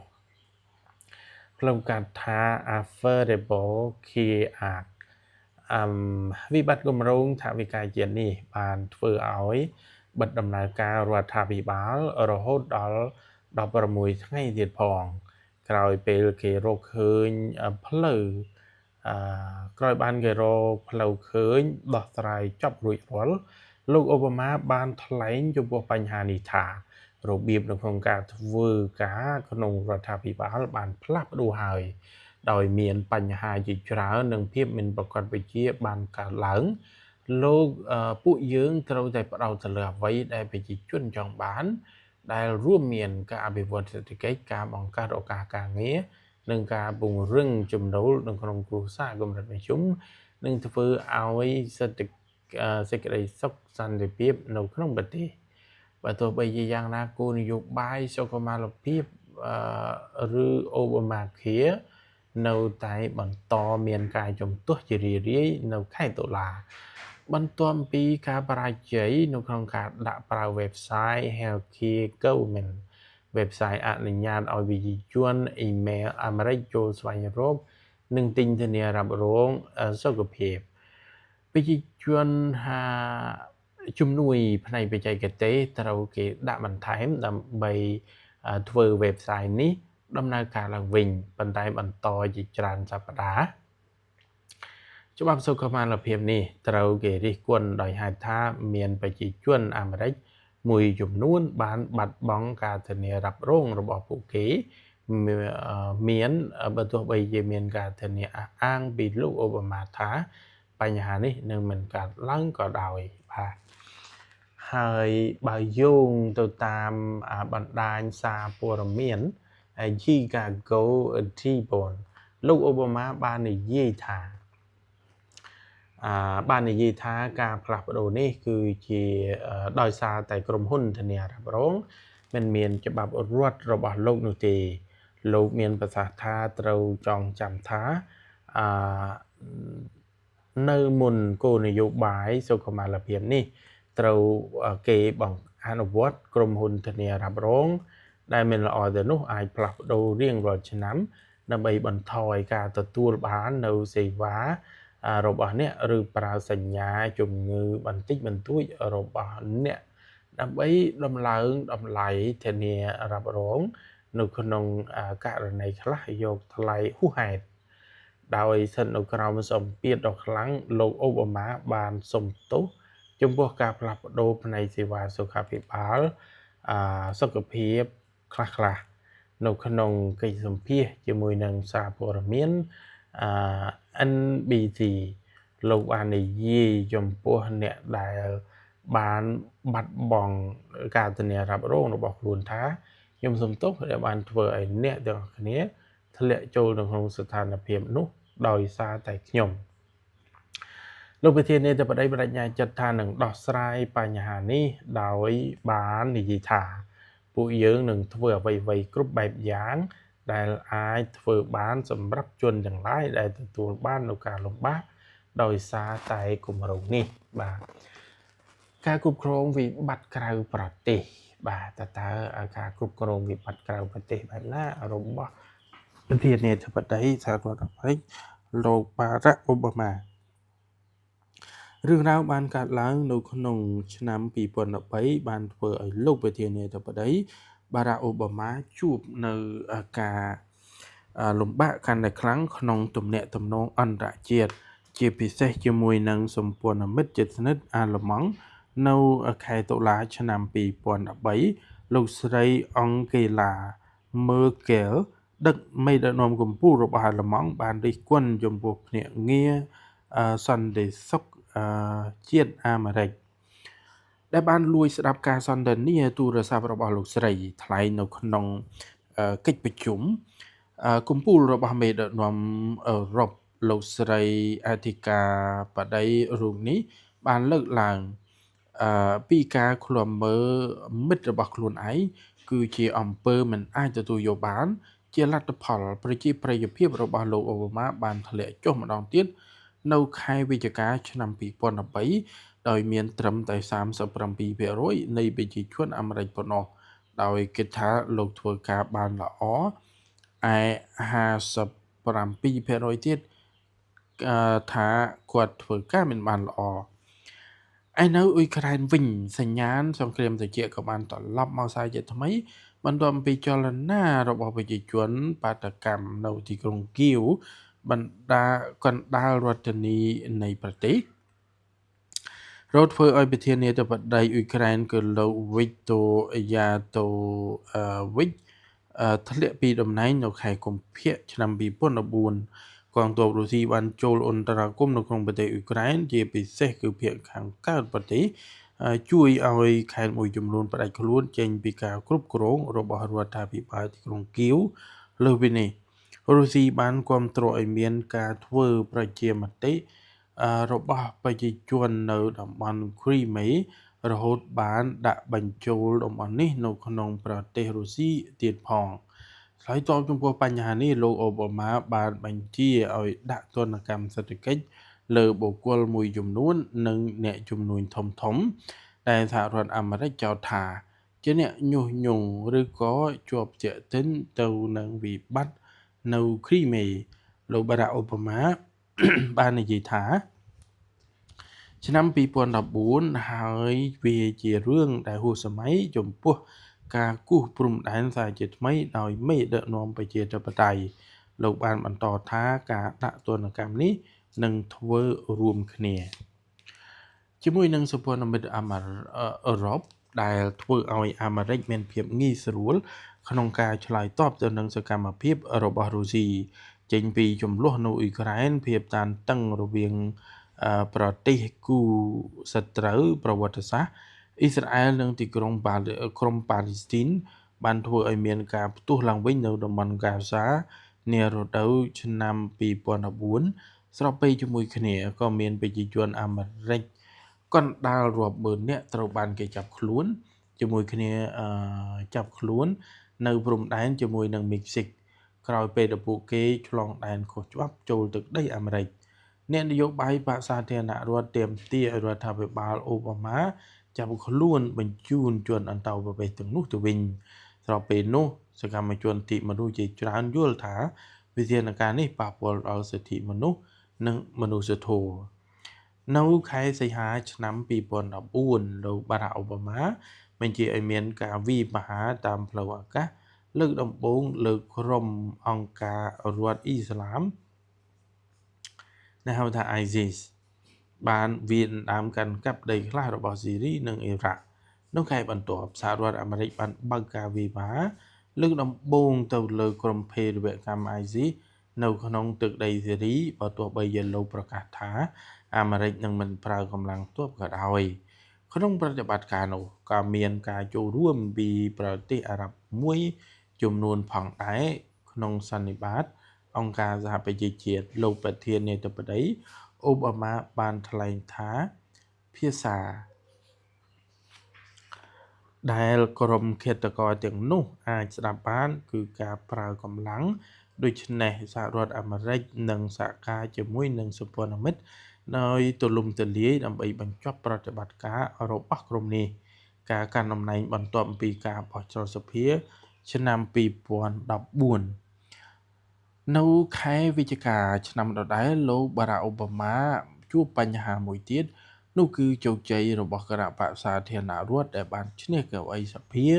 ភាគច្រើននៅក្នុងការបោះឆ្នោតកណ្ដាលអាណត្តិស្ថានភាពនេះតម្រូវឲ្យប្រធានាធិបតីអូបាម៉ាត្រូវប្រឈមមុខផងទៅនឹងការធ្វើការជាមួយនឹងគណៈបក្សសាធារណរដ្ឋដែលគ្រប់គ្រងទាំងព្រឹទ្ធសភារដ្ឋសភាផងសម្រាប់2ឆ្នាំបន្ទាប់នៃអាណត្តិចុងក្រោយរបស់លោក លោកអូបាម៉ាបានងាកទៅសាងទំនាក់ទំនងការទូតជាមួយនឹងប្រទេសគូបាឡើងវិញក្រោយកាត់ផ្តាច់រយៈពេល50ឆ្នាំការសម្រេចនេះធ្វើឡើងក្រោយមានការបោះឆ្នោតដោះដូរឬក៏មានការដោះដូររវាងពលរដ្ឋអាមេរិកឈ្មោះ Alan Gross ដែលមន្ត្រីអង្គការ USAID និងភ្នាក់ងារចារកិច្ចម្នាក់ទៀតជាមួយនឹងចារកិច្ចរបស់ប្រទេសគូបាចំនួន3រូបក្នុងការថ្លែងសន្ទរកថាមួយនៅសេតវិមានលោកបារ៉ាអូបាម៉ាថ្លែងអំពីការផ្លាស់ប្ដូរគោលនយោបាយលើប្រទេសគូបាវានឹងបង្កើតឱកាសជាច្រើនទៀតសម្រាប់ប្រជាជនសហរដ្ឋអាមេរិកនិងគូបាព្រមទាំងចាប់ផ្ដើមជាទំព័រថ្មីសម្រាប់ចំណងមិត្តភាពនៃប្រទេសទាំងពីរលោកក៏បានប្រកាសអំពីផែនការសម្រាប់ចំណងការទូតឡើងវិញថាលោកនឹងបង្កើតការធ្វើដំណើរធ្វើពាណិជ្ជកម្មនិងផ្លាស់ប្ដូរព័ត៌មានគ្នាទៅវិញទៅមកប៉ុន្តែលោកក៏បញ្ជាក់អំពីការដាក់ទណ្ឌកម្មសេដ្ឋកិច្ចលើប្រទេសគូបាដែលមានយូរមកហើយនោះមិនទាន់អាចលុបបាននៅឡើយទេលុះត្រាតែមានការសម្រេចចិត្តពីសភាសិនលោកអូបាម៉ាប្រហែលជាមិនអាចបញ្ចុះបញ្ចូលសភាជាតិឲ្យយល់ព្រមបានឡើយពីព្រោះគណៈបក្សសាធារណរដ្ឋជាអ្នកគ្រប់គ្រងសភាហើយជាក់ស្ដែងសមាជិកសភារបស់គណៈបក្សសាធារណរដ្ឋដូចជាលោក Maynard លោក McConnell និងប្រតិភិរដ្ឋ Florida នៅលោក Marco Rubio បាទលោក Marco Rubio សុទ្ធតែប្រឆាំងទៅនឹងនយោបាយការទូតជាមួយនឹងគូបារបស់លោកអូបាម៉ានេះឆ្នាំ2015ក្នុងសន្ទរកថាសភាជាតិលោកបារ៉ាអូបាម៉ាបានប្រកាសថាអាមេរិកបានរួចផុតពីវិបត្តិសេដ្ឋកិច្ចហើយលោកបានបន្តថាប្រជាជនសហរដ្ឋអាមេរិកទាំងអស់អ្វីដែលយើងបានអត់ធ្មត់ចំពោះការលំបាកកន្លងទៅស្រមោលអន្តការនិងវិបត្តិនេះបានទៅអស់ហើយលោកបន្តទៀតថាខ្លួនចែករំលែកនៅទស្សនវិស័យក្នុងការធ្វើឲ្យប្រទេសនេះបានប្រសើរឡើងនិងក្នុងតាមរយៈការធ្វើយ៉ាងណាឲ្យមានការសិក្សានៅថ្នាក់ឧត្តមសិក្សាដោយឥតគិតថ្លៃនិងកាត់បន្ថយពន្ធដោយហេតុតែគណៈបក្សសាធារណរដ្ឋជាអ្នកគ្រប់គ្រងសភាទាំងពីរថ្នាក់លោកអូបាម៉ាក៏ព្រាមថានឹងប្រើអំណាចប្រធានាធិបតីដើម្បីបញ្ជានៅរាល់ការជំទាស់ទាំងឡាយចំពោះគោលនយោបាយរបស់លោកបាននិយាយថាពួកយើងមិនអាចបំដោយឲ្យសវត្ថិភាពរបស់ប្រជាជនយើងធ្លាក់ចុះដោយសារការដកធានារ៉ាប់រងរបស់ពួកគេការបិទបាំងព័ត៌មានបណ្ដុំសេដ្ឋកិច្ចឬសាររឿងឡើងវិញនៅបញ្ហាអន្តោប្រវេសន៍ដែលយើងបានរៀបចំរួចមកហើយលោកក៏បាននិយាយថាបើទោះបីជាមានសេចក្តីព្រៀងច្បាប់ចំពោះបញ្ហាទាំងនេះទៅលើតុរបស់ខ្ញុំនោះខ្ញុំនឹងប្រឆាំងយ៉ាងដាច់ខាតមិនយូរប៉ុន្មានបន្ទាប់ពីការថ្លែងសន្ទរកថានៅសភាលោកបារ៉ាអូបាម៉ាបានធ្វើទស្សនកិច្ចផ្លូវការទៅកាន់ប្រទេសឥណ្ឌាដើម្បីជួបជាមួយនឹងសមាភាគីគឺនាយករដ្ឋមន្ត្រី Narendra Modi យោងតាមបណ្ដាញសារព័ត៌មានចុះផ្សាយលោកបាម៉ានិងលោក Modi បានពិភាក្សាគ្នាជាច្រើនទាក់ទងទៅនឹងកម្មវិធីថាមពលនុយក្លេអ៊ែរសម្រាប់ប្រទេសឥណ្ឌាលោកអូបាម៉ាបាននិយាយទៅកាន់ប្រជាជនឥណ្ឌាថាតាមរយៈព័ត៌មាន New Delhi ទីបំផុតយើងអាចឈានដល់កិច្ចព្រមព្រៀងនុយក្លេអ៊ែរមួយជាប្រភពអគ្គិសនីសម្រាប់ប្រជាជនឥណ្ឌាដែលជាថាមពលស្អាតនិងមិនប៉ះពាល់ដល់បរិស្ថានកិច្ចព្រមព្រៀងនេះក៏មានការបើកផ្លូវឲ្យវិនិយោគអាមេរិកក្នុងវិស័យឧស្សាហកម្មថាមពលនៅមហាយអាស៊ីខាងត្បូងមួយនេះបាទហើយជំនះនៅតុលាការកំពូលបាទតើមានជ័យជំនះអីខ្លះនៅតុលាការកំពូលរវាងលោកបារ៉ាអូបាម៉ាដែលជា ประเทศนี้ถ้าประเทศสหรัฐอเมริกบ่าយើងមកមើលបន្តតអស់គ្នានៅក្នុងរដូវក្តៅឆ្នាំ2015តុលាការកំពូលបានកាត់សេចក្តីឲ្យរដ្ឋាភិបាលលោកអូបាម៉ាឈ្នះលើសំណុំរឿងសំខាន់ចំនួន2ទី1តុលាការនេះបានគាំទ្រផ្នែកមួយចំនួនរបស់ច្បាប់សុខុមាលភាពរបស់លោកអូបាម៉ាទាក់ទិនទៅនឹងការឧបត្ថម្ភដល់ពន្ធលើការថែទាំសុខភាពបើគ្មានពន្ធឥណទានទាំងនេះទេការទិញធានារ៉ាប់រងផ្នែកសុខភាពរបស់ប្រជាជនអាមេរិករាប់លានអ្នកនឹងជួបការលំបាកដោយសារតែតម្លៃដ៏ខ្ពស់របស់ការធានារ៉ាប់រងទាំងនោះរឿងទី2នៅក្នុងថ្ងៃទី26ខែមិថុនា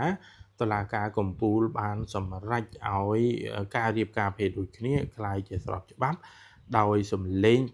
5-4ការសម្រេចនេះក្រោយតុលាការដូដែលបានសម្រេចហាមឃាត់អាពាហ៍ពិពាហ៍ភេទដូចគ្នាស្របពេលដែលនៅតាមបណ្ដារដ្ឋមួយចំនួនស្របច្បាប់ទៅហើយនោះដូច្នេះមានន័យថាការរៀបការភេទដូចគ្នានៅអាមេរិក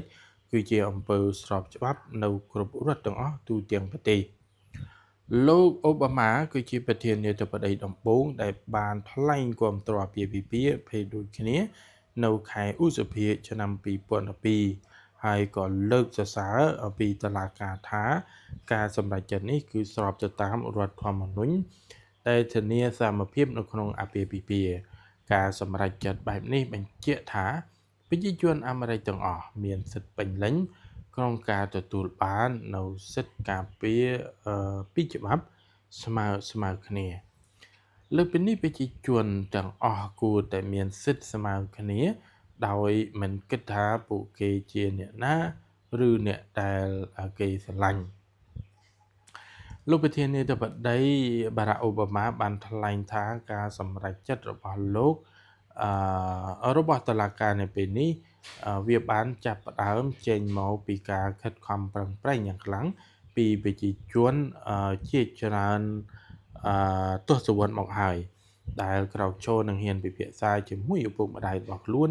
ដែលជាអ្នកស្រឡាញ់កូនរបស់ពួកគាត់ដោយឥតលក្ខខណ្ឌអ្នកទាំងអស់នោះមានឆន្ទៈក្នុងការតស៊ូចំពោះការរិះគន់ការសើចចំអកនិងភាពរឹងប៉ឹងដែលទាំងអស់នេះបានបញ្ជាក់ឲ្យឃើញយ៉ាងច្បាស់ថាប្រទេសរបស់យើងគឺពោពេញទៅដោយសេចក្តីស្រឡាញ់បាទដំណោះស្រាយបញ្ហានុយក្លេអ៊ីរនៅអ៊ីរ៉ង់នៅខែកក្កដាឆ្នាំ2015លោកបារ៉ាក់អូបាម៉ាបានប្រកាសថាក្រោយពីកិច្ចចរចាគ្នាយ៉ាងយូររវាងសហរដ្ឋអាមេរិកនិងប្រទេសមហាអំណាចនុយក្លេអ៊ីរបានឈានដល់កិច្ចព្រមព្រៀងជាមួយនឹងប្រទេសអ៊ីរ៉ង់លើកម្មវិធីនុយក្លេអ៊ីរកិច្ចព្រមព្រៀងនេះបានអនុញ្ញាតឲ្យមានអ្នកសង្កេតការណ៍អាចចូលរួមនៅក្នុងប្រទេសអ៊ីរ៉ង់ដើម្បីត្រួតពិនិត្យថាប្រទេសនេះមានកម្មវិធីនិងសារជាតិអ៊ុយរ៉ាញ៉ូមដែលឈានទៅរកការផលិតអាវុធនុយក្លេអ៊ីរដែរឬទេជាការឆ្លើយតបស្នងវិញអាមេរិកនិងប្រទេសដៃគូសន្យានឹងលុបចោលការដាក់ទណ្ឌកម្មសេដ្ឋកិច្ចនៅលើប្រទេសអ៊ីរ៉ង់ហើយអនុញ្ញាតឲ្យប្រទេសទាំងនេះអាចដឹកនាំប្រេងនិងទាក់ទាញប្រាក់ដែលត្រូវបានគេបង្កក់នៅក្នុងធនាគារវិញផែនការធម្មពលស្អាតនៅខែសីហាឆ្នាំ2015លោកប្រធានាធិបតីបារ៉ាក់អូបាម៉ាប្រកាសអំពីដែលផែនការធម្មពលឬជាភាសាអង់គ្លេសថា The Clean Power Plan ផែនការនេះមានទិសដៅសំខាន់នៅក្នុងការគ្រប់គ្រងលើបម្រែបម្រួលអាកាសធាតុដោយកាត់បន្ថយការសាយភាយឧស្ម័នផ្ទះកញ្ចក់និងការបង្កើតស្តង់ដារជាតិរួមគ្នាមួយដើម្បីកំណត់កម្រិតនិងការបំភាយឧស្ម័នពុលពីរោងចក្រលើធ្យូងថ្មទូទាំងប្រទេសលោកអូបាម៉ាបានហៅផែនការនេះថាជាជំហានដំបូងបំផុតដើម្បីទប់ស្កាត់ការប្រែប្រួលអាកាសធាតុផែនការនេះក៏ជំរុញឲ្យកាន់តែមានប្រជាប្រិយភាព ប្រសិទ្ធភាពនៅច្បាប់ការពារបរិស្ថានដែលមានស្រាប់ដោយតម្រូវឲ្យរោងចក្រថាមពលត្រូវកាត់បន្ថយឧស្ម័នកាបូនិកឲ្យបាន 32% ពីឆ្នាំ2005ដល់2030និងជំរុញឲ្យមានការប្រើថាមពលកើតឡើងវិញដូចជាខ្យល់ថាមពលព្រះអាទិត្យជាដើមលើសពីនេះផែនការនេះតម្រូវឲ្យរដ្ឋទាំងអស់និងសហរដ្ឋអាមេរិកត្រូវបង្កើតរោងចក្ររបស់ខ្លួនដើម្បីកាត់បន្ថយឧស្ម័នពុលហើយតម្រូវឲ្យបញ្ជូនផែនការមេដំបូងត្រឹមតែ2016នៃផែនការចុងឆ្នាំ2018សន្និសីទស្តីអំពីអាកាសធាតុនៅប៉ារីសឆ្នាំ2015នៅខែវិច្ឆិកាឆ្នាំ2015លោកបារ៉ាក់អូបាម៉ាបានបង្ហាញការបដិញ្ញាចិត្តខ្ពស់ក្នុងការដោះស្រាយបញ្ហាបរិស្ថានពិភពលោកក្នុងនាមជាអ្នកព្រួយផ្ដើមគំនិតនិងសន្និសីទអន្តរជាតិលោកក៏បានរៀបចំនៅទីក្រុងប៉ារីសនៃប្រទេសបារាំងថ្លែងទៅកាន់ប្រទេសចូលរួមជិត200លោកអូបាម៉ាបានទទួលស្គាល់ថាអាមេរិកគឺជាប្រទេសធំទី2ដែលបំពុលបរិស្ថាននៅក្នុងពិភពលោកដូច្នេះអាមេរិកក៏ជាប្រទេសដែលត្រូវទទួលខុសត្រូវសំខាន់បំផុតនៅក្នុងកិច្ចការដោះស្រាយបញ្ហានេះការសម្រេចចិត្តសន្និសីទនោះបានទាមទារឲ្យរាល់ប្រទេសដែលចូលរួមត្រូវកាត់បន្ថយឧស្ម័នផ្ទះកញ្ចក់ដើម្បីធានាដល់ការកាត់បន្ថយកំណើនកម្ដៅផែនដីលើសពីនេះប្រទេសទាំងអស់ត្រូវចូលរួមបែងចែកធនធានរបស់ខ្លួននៅក្នុងការស្រាវជ្រាវនិងអភិវឌ្ឍធនធានថាមពលផ្សេងទៀតយកមកប្រើបាទហើយលោកប្រធានាធិបតីក៏បានប្រកាសលើកសរសើរថាកិច្ចព្រមព្រៀងនេះបានបង្កើតមានគម្រោងឆ្អឹងមួយដើម្បីដោះស្រាយបញ្ហាអាកាសធាតុហើយសន្យាថាសហរដ្ឋអាមេរិកនឹងកាត់បន្ថយការបំពុលបរិស្ថានរហូតដល់ 25% ដែលត្រឹមឆ្នាំ2030នៅក្នុងខែកញ្ញាឆ្នាំ2016ប្រទេសយៈ2គឺអាមេរិកនិងចិនដែលគេស្គាល់ថាជាប្រទេសបំពុលបរិស្ថានច្រើនជាងគេបំផុតនៅលើពិភពលោកបានប្រកាសថាប្រទេសខ្លួននឹងផ្ដល់សច្ចាប័នលើកិច្ចព្រមព្រៀងនេះមួយខែក្រោយមកនៅថ្ងៃទី5ខែតុលាឆ្នាំ2026អង្គការសហប្រជាជាតិប្រកាសថាកិច្ចព្រមព្រៀងនេះមានការផ្ដល់នៅសច្ចាប័នដោយប្រទេសជាសមាជិកដោយសម្លេងគ្រប់គ្រាន់ហើយដើម្បីអនុញ្ញាតឲ្យអាចអនុវត្តចាប់ពីថ្ងៃទី4ខែវិច្ឆិកាឆ្នាំ2026មកថ្លែងពីឧទ្យានកុលាបក្នុងសេតវិមានសហរដ្ឋអាមេរិកលោកអូបាម៉ាបាននិយាយថាថ្ងៃនេះពិភពលោកស្គាល់ឱកាសថ្មីមួយហើយបើយើងនាំគ្នាអនុវត្តតាមស្មារតីនៃកិច្ចព្រមព្រៀងអាកាសធាតុនៅទីក្រុងប៉ារីសប្រវត្តិសាស្ត្រនឹងសរសេរអំពីរឿងដ៏សែនល្អសម្រាប់ភពផែនដីរបស់យើងលោកបានបញ្ជាក់បន្ថែមថាហេតុផលមួយក្នុងចំណោមមូលហេតុជាច្រើនរបស់លោកคล้ายទៅជាប្រធានាធិបតីសហរដ្ឋអាមេរិកគឺចង់បំពេញបេសកកម្មមួយនេះឯងលោកអូបាម៉ាបន្តដោយក្តីសង្ឃឹមថាកិច្ចព្រមព្រៀងនេះនឹងបង្កើតជាប្រវត្តិសាស្ត្រនៃការផ្លាស់ប្ដូរមួយកិច្ចព្រមព្រៀងនេះនឹងផ្ដល់ឲ្យយើងនៅដំណោះស្រាយដ៏ល្អបំផុតមួយដើម្បីជួយភពផែនដីរបស់យើងកំពុងរស់នៅទីមួយដល់ចំណុចនៃការគ្រប់គ្រងគ្រាប់កាំភ្លើងបាទចូលដល់ចុងក្រោយនៃរដ្ឋបាលរបស់អាមេរិកនៅដើមខែមករាឆ្នាំ2016លោកប្រធានាធិបតីក៏បានប្រកាសអំពីវិធានការប្រតិបត្តិថ្មីមួយពាក់ព័ន្ធទៅនឹងការគ្រប់គ្រងអាវុធក្រោយវិនាសកម្មសោកសង្រេងកាលឆ្នាំ2012នៅលើសាលារៀន Sandy Hook នៃរដ្ឋ Connecticut បរិះវ័យ20ឆ្នាំម្នាក់បានបាញ់សម្លាប់សិស្សសាលាធ្វើឲ្យមនុស្សប្រមាណ28នាក់ស្លាប់លោកប្រធានាធិបតីស្រក់ទឹកភ្នែកហើយក៏បានអំពាវនាវឲ្យសភាអាមេរិកធ្វើការជាមួយនឹងលោកក្នុងការធ្វើឲ្យសុវត្ថិភាពនៅក្នុងប្រទេសតាមរយៈយន្តការគ្រប់គ្រងអាវុធលោកក៏បានជជែកពិភាក្សាយ៉ាងខ្លាំងក្លាជាមួយនឹងសភាទាំងពីរគណៈបកព្រមទាំងការប្រជាធិបតេយ្យនិងសាធារណរដ្ឋ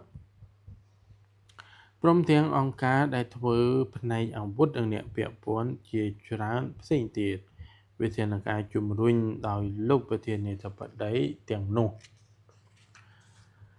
ហើយនៅក្នុងនោះដែរក៏រួមមានការត្រួតពិនិត្យប្រវត្តិរូបឲ្យបានត្រឹមត្រូវនិងមានប្រសិទ្ធភាពជាមុនដើម្បីធានាថាអាវុធទាំងនោះនឹងមិនត្រូវលក់ឲ្យមនុស្សដែលមិនត្រូវបានប្រើកំភ្លើងជាក់ស្ដែងដោយជាជនដែលមានជំងឺផ្លូវចិត្តជាដើមលើពីនេះលោកបានជំរុញឲ្យអ្នកវិនិយោគទៅលើការបង្កើតបច្ចេកវិទ្យាគ្រប់គ្រងនៅសុវត្ថិភាពកំភ្លើងដូចជាការការពារកុំឲ្យកំភ្លើងធ្លាក់ក្នុងដៃកុមារឬដៃអ្នកដទៃក្រៅពីម្ចាស់កំភ្លើងជាដើមការកាន់តំណែងក្នុងឆ្នាំចុងក្រោយរបស់លោកក្នុងឋានៈជាប្រមុខរដ្ឋអាមេរិកនៅដើមខែមករាឆ្នាំ2026លោកអូបាម៉ាបានធ្វើសន្និសីទកាសែតមួយដែលផ្សព្វផ្សាយអំពីច្បាប់ថ្មីមួយចំនួនទាក់ទិនទៅនឹងការគ្រប់គ្រងកំភ្លើងការរំលឹកការបាញ់ប្រហារយ៉ាងរង្គាលនៅក្នុងឆ្នាំ2012នៅសាលាបឋមសិក្សា D6 ក្នុងរដ្ឋកូនិកទីកាត់ដែលមានដំណាក់ទឹកភ្នែករបស់លោកប្រធានាធិបតីបានប្រាប់ថាកាលនោះលោកបានកោះហៅក្រុមសភាជាតិនិងក្រុមអ្នកធ្វើការពាក់ព័ន្ធទៅនឹងអាវុធអាមេរិកដែលហៅកាត់ថាកាន់ lobby ឲ្យមកធ្វើការជាមួយនឹងលោកដើម្បីធ្វើឲ្យប្រទេសមានសុខសុវត្ថិភាពវិធានការនេះមានដូចជាការត្រួតពិនិត្យឲ្យបានហ្មត់ចត់អំពីជីវប្រវត្តិរបស់អ្នកទិញកំភ្លើងទាំងអស់ការពិនិត្យនិងការពង្រឹងច្បាប់កំភ្លើងពីរដ្ឋាភិបាលការចែករំលែកព័ត៌មាននៃបញ្ហាសុខភាពរបស់ម្ចាស់កំភ្លើងនិងការវិនិយោគទុនផ្នែកបច្ចេកវិទ្យានៃសុវត្ថិភាពកំភ្លើងជាដើមយោងតាមការស្ទង់មតិមួយរបស់ក្រុមហ៊ុនកាលលុំកាលពីឆ្នាំ2015ប្រជាជនអាមេរិកភាគច្រើនពេញចិត្តទៅនឹងវិធានការច្បាប់ដ៏តឹងតែងក្នុងការគ្រប់គ្រងអាវុធនេះនៅថ្ងៃទី12ខែមករាឆ្នាំ2016លោកបារ៉ាក់អូបាម៉ាថ្លែងសន្ទរកថានៅលើកចុងក្រោយទៅកាន់សភាជាតិដោយខុសប្លែកពីធម្មតាដែលសាររបស់លោកទៅកាន់ប្រជាជនអាមេរិកគឺសង្កត់ធ្ងន់ទៅលើប្រធានបទដែលតាក់ទងទៅនឹងសុទិដ្ឋិនិយមក្នុងស្ថានភាពជួបការលំបាកដោយមិនឲ្យពួកគេមានការភ័យខ្លាចចំពោះសុវត្ថិភាពអ្វីៗដែលអាចកើតឡើងនៅពេលអនាគតដែលរារាំងនឹងកិច្ចការអភិវឌ្ឍប្រទេសជាតិដែលមានប្រកបទៅដោយកែវភ្នែកច្បាស់និងបេះដូងទូលំទូលាយប៉ុន្តែលោកអូបាម៉ាបានឆ្លៀតយកឱកាសនេះដើម្បីបង្ហាញអំពីសមិទ្ធផលដែលលោកសម្រេចបានដូចជានយោបាយសុខុមាលភាពអូបាម៉ា Care ទំនាក់ទំនងការទូតជាមួយនឹងប្រទេសអ៊ីរ៉ង់គូបាការបង្កើតច្បាប់អនុញ្ញាតការរៀបការភេទដូចគ្នានិងការស្រោចស្រង់សេដ្ឋកិច្ចឡើងវិញជាដើមក្នុងរយៈពេល2ខែចុងក្រោយនៃអាណត្តិរបស់ខ្លួនលោកប្រធានាធិបតីបានធ្វើកិច្ចការធំចំនួន2ដើម្បីពង្រីកកេរ្តិ៍ឈ្មោះរបស់លោកនៅខែមីនាលោកបានជួបជាមួយនឹងលោកនាយករដ្ឋមន្ត្រីនៃប្រទេសកាណាដាដែលទើបនឹងកាន់តំណែងគឺលោក Justin Trudeau ដែលជាការជួបកាត់ផ្លូវការលើកដំបូងក្នុងរយៈពេល20ឆ្នាំរវាងអាមេរិកនិងកាណាដាក្នុងការជួបគ្នារវាងមេដឹកនាំរបស់ភូមិផងរបស់ជាមួយបានពិភាក្សាគ្នាអំពីបញ្ហានៃជាច្រើនដែលរួមមានការផ្លាស់ប្ដូរពាណិជ្ជកម្មអំពើភេរវកម្មបញ្ហាសន្តិសុខតាមព្រំដែនលើពីនេះក៏មានដែរកិច្ចពិភាក្សាអំពីបញ្ហាប្រែប្រួលអាកាសធាតុជាមេដឹកនាំទាំងពីរដែលបញ្ញាចិត្តបង្កើនសេដ្ឋកិច្ចអន្តរជាតិដែលបង្កើតកាបូនឌីអុកស៊ីតក្នុងជំនួបនោះលោកនាយករដ្ឋមន្ត្រីវ័យក្មេងកាណាដាបានសង្កត់ធ្ងន់ទៅលើបញ្ហានិងការប្រយុំគ្នា កាលពីជំនាន់នាយករដ្ឋមន្ត្រីកាណាដាមុនគឺលោក Gordon Harber ដែលមានទំនាក់ទំនងមិនសូវល្អជាមួយនឹងលោកប្រធានាធិបតីបារ៉ាក់អូបាម៉ាដោយសារតែការជំទាស់នៅក្នុងការដាក់អនុវត្តគម្រោងសាងសង់បំពង់ប្រេង Keystone XL បាទមួយសប្តាហ៍ក្រោយជំនួបរវាងនាយករដ្ឋមន្ត្រីកាណាដានិងលោកអូបាម៉ាបើកសន្និសីទកាសែតនៅក្នុងសេតវិមានដោយបានលើកអំពីលោក Merrick Garland ដែលជាប្រធានចៅក្រមសាឡាអូដូរបស់អាមេរិកដែលមានអាយុ63ឆ្នាំជាបេក្ខជនដែលបានជ្រើសរើសសម្រាប់កៅអីក្នុងតុលាការកំពូលរបស់សហរដ្ឋអាមេរិកបន្ទាប់អំពីការទទួលមរណភាពរបស់លោក Salvador Adonin Scalia ពីលោក Garland ត្រូវចាត់ទុកថាជាបេក្ខជនក៏ដោយក៏គេក៏ការតែងតាំងរបស់លោកត្រូវច្រានចោលដោយមេដឹកនាំគណៈបក្សសាធារណរដ្ឋដោយសារតែពួកគេចេតនាតែងតាំងមានចេតនាតែងតាំងដែលចាត់តាំងដោយលោកប្រធានាធិបតីអូបាម៉ាបាទឲ្យតែការលើកឡើងរបស់លោកអូបាម៉ាតែងតាំងហ្នឹងគឺគេមិនតែងតាំងទេបាទហ្នឹងព្រោះគណៈបកវាផ្សេងគ្នាខ្លាចតឡាការកំពូលនឹងបាត់បង់លំនឹងនិងទំនោរទៅរកខាងគណនេយ្យគណៈបកប្រជាធិបតេយ្យចំពោះបញ្ហាប្រជុំនេះលោកប្រធានាធិបតីអូបាម៉ាបានបញ្ចប់ការថ្លែងសន្ទរកថាដោយបានមានប្រសាសន៍ពាក់ព័ន្ធទៅនឹងលោកកាលែនថាខ្ញុំកំពុងបំពេញកិច្ចការរបស់ខ្ញុំដែលស្របទៅតាមរដ្ឋធម្មនុញ្ញខ្ញុំកំពុងធ្វើការងាររបស់ខ្ញុំហើយខ្ញុំក៏សង្ឃឹមថាសមាជិកប្រសិទ្ធភាពទាំងអស់នឹងធ្វើកិច្ចការជាមួយនឹងរបស់ខ្ញុំដោយយល់ស្របទៅនឹងការចាត់តាំងរបស់ខ្ញុំក្នុងអំឡុងពេលកាន់តំណែងលោកបារ៉ាក់អូបាម៉ាតែងតាំងរួចមកហើយថាស្ត្រីអ្នកច្បាប់ពីររូបសម្រាប់តំណែងតុលាការកំពូលសហរដ្ឋអាមេរិករួមមានលោកស្រីសូនីយ៉ា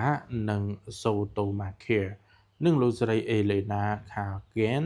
នៅពេលដែលគណៈបកប្រជាធិបតេយ្យរបស់លោកកាន់កាប់សភាជាតិទុកឲ្យការសម្រេចចិត្តនៅក្នុងការទទួលសេចក្តីស្នើរបស់លោកចំពោះការតែងតាំងលោក Mary Jones នៅថ្ងៃទី20មីនាលោកអូបាម៉ាបានធ្វើដំណើរជាប្រវត្តិសាស្ត្រទៅកាន់ប្រទេសគុយបាជាប្រវត្តិសាស្ត្រពីព្រោះលោកអូបាម៉ាក្លាយជាប្រធានាធិបតីកាន់កាប់តំណែងទី1ដែលបានទៅធ្វើទស្សនកិច្ចនៅប្រទេសដែនកោះមួយនេះគិតចាប់តាំងពីឆ្នាំ1928មកលោកអូបាម៉ាចំណាយពេលរយៈពេល3ថ្ងៃដែលរួមដំណើរដោយភរិយានិងកូនស្រីពីរនាក់របស់លោកគឺម៉ារីយ៉ានិងសាសាការធ្វើទស្សនកិច្ចនេះជាផ្នែកមួយនៃគម្រោងបង្កើតសម្ព័ន្ធភាពឡើងវិញរវាងប្រទេសទាំងពីរនិងបន្តចាប់ផ្ដើមល្អចាប់តាំងពីឆ្នាំ2014ដែលលោកអូបាម៉ាជាប្រធានាធិបតីគុយបារ៉ាហ៊ុលអូកាសបានប្រកាសអំពីចំណងការទូតឡើងវិញរវាងប្រទេសទាំងពីរ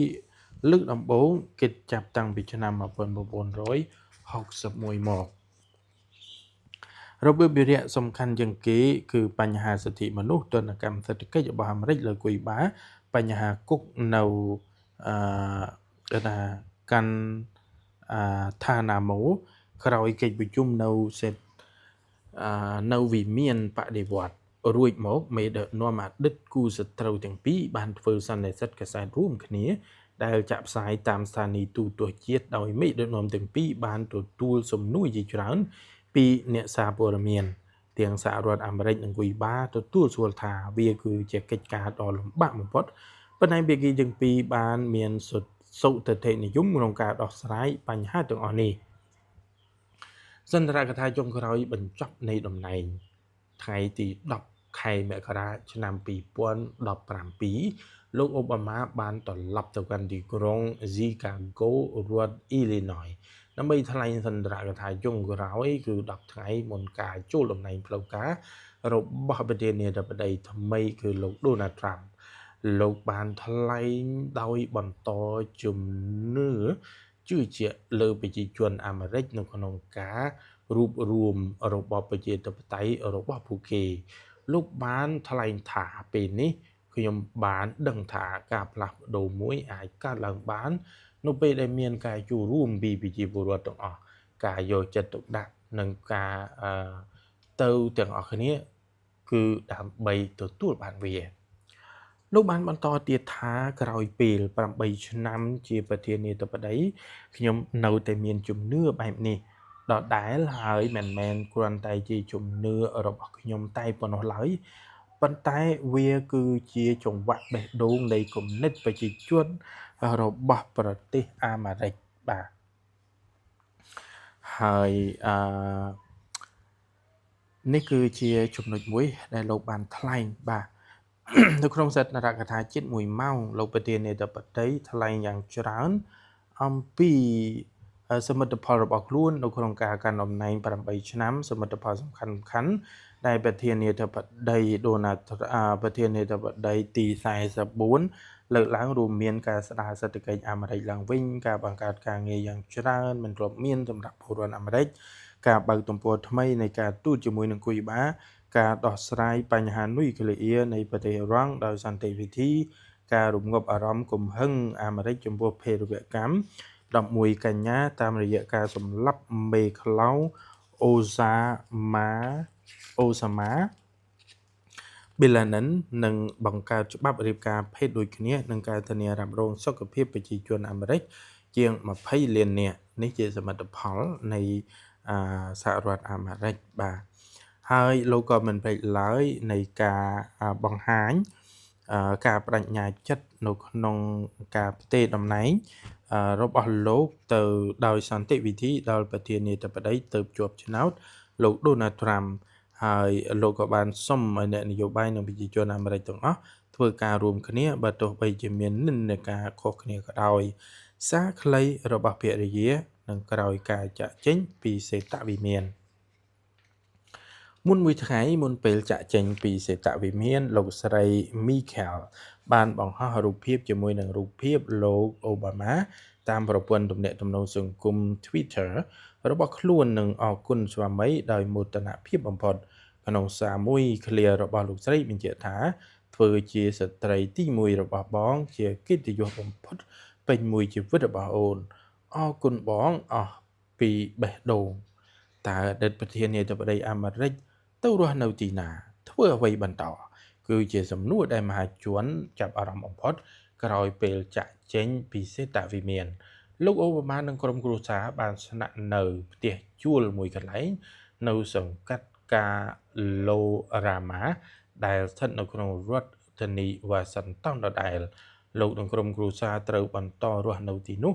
រហូតដល់កូនស្រីពៅរៀនចប់វិទ្យាល័យលោកបានបញ្ជាក់ថាលោកត្រូវការភាពស្ងៀមស្ងាត់មួយរយៈក្រោយពេលពីចាក់ចេញពីតំណែងលោកសង្ងំជាមួយនឹងកន្លែងនៅមួយកន្លែងដើម្បីសរសេរសៀវភៅនិងចូលរួមសកម្មភាពនានាទាំងនយោបាយព្រមទាំងកិច្ចការសង្គមជាកិច្ចការដែលពាក់ព័ន្ធនឹងយុវជនអតីតស្ត្រីទី1 Michelle Obama វិញបានបន្តការងារសង្គមជាមួយនឹងយុវជននិងលើកស្ទួយវិស័យអប់រំជាដើមនៅថ្ងៃទី12ខែវិច្ឆិកាឆ្នាំ2020លោកបានចេញផ្សាយសៀវភៅដែលមានចំណងជើងថាទឹកដីនៃអនាគតនិងក្តីសង្ឃឹមដែលបានរៀបរាប់អំពីដំណើរជីវិតរបស់លោកប្រឡូកចូលនៅក្នុងវិស័យនយោបាយនិងទស្សនវិជ្ជាជីវិតរបស់លោកក្នុងនាមជាប្រធានាធិបតីសហរដ្ឋអាមេរិកទី